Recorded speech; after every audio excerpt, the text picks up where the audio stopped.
1996년 1월 8일 강원도 강릉시의 외곽마을. 이날 오전 마을의 한 주민은 이웃집에서 수상한 정적을 느꼈다. 평소 같으면 아침 일찍 마당을 쓸던 주인 아저씨의 모습이 보이지 않았다.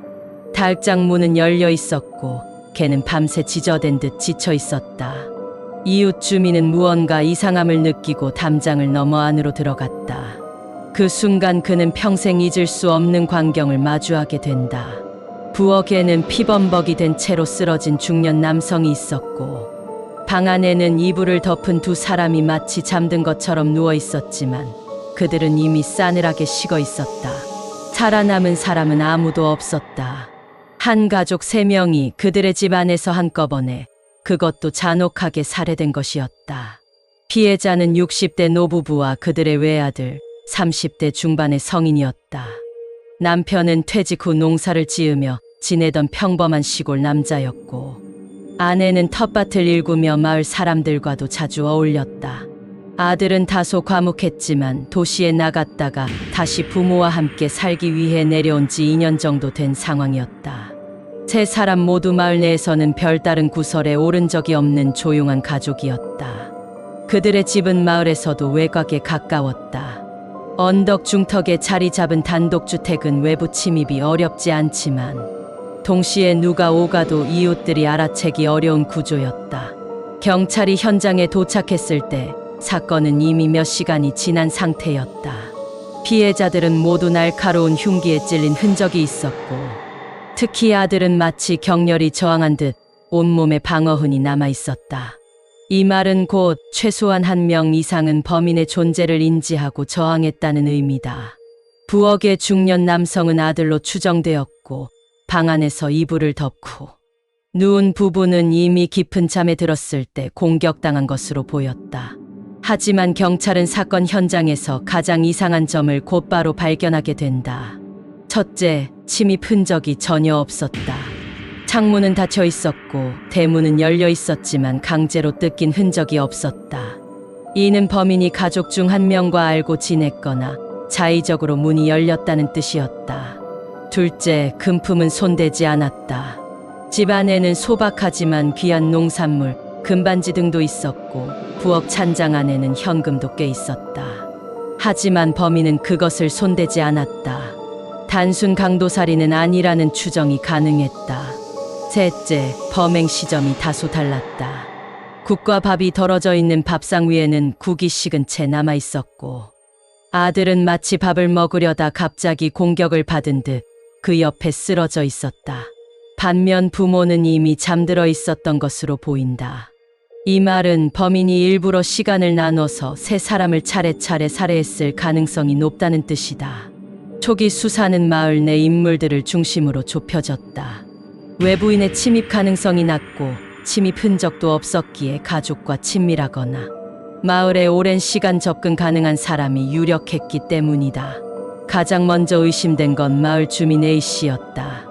이웃과 다툼이 잦았고 과거 사소한 사건으로 피해자 가족과 갈등이 있었던 것으로 드러났다. 하지만 A씨는 사건 당일 동네 슈퍼에서 목격되었고 정황상 거리가 있었다. 그 다음엔 과거 피해자의 아들이 도시에서 일할 때 겪은 불화관계, 즉 직장 상사나 친구와의 갈등도 조사되었지만 대부분 알리바이가 확보되었다. 당시 경찰이 주목했던 또 하나의 가능성은 보복 범죄였다. 피해자 가족이 과거 농지 분쟁이나 사소한 채무 관계에서 누군가에게 원한을 샀을 가능성도 있었기 때문이다. 실제로 마을 인근에서는 땅 문제로 송사가 이어졌던 사례들이 존재했다. 하지만 그 어느 것도 직접적인 증거로 이어지지 않았다. 지문은 불완전했고 흉기는 발견되지 않았다.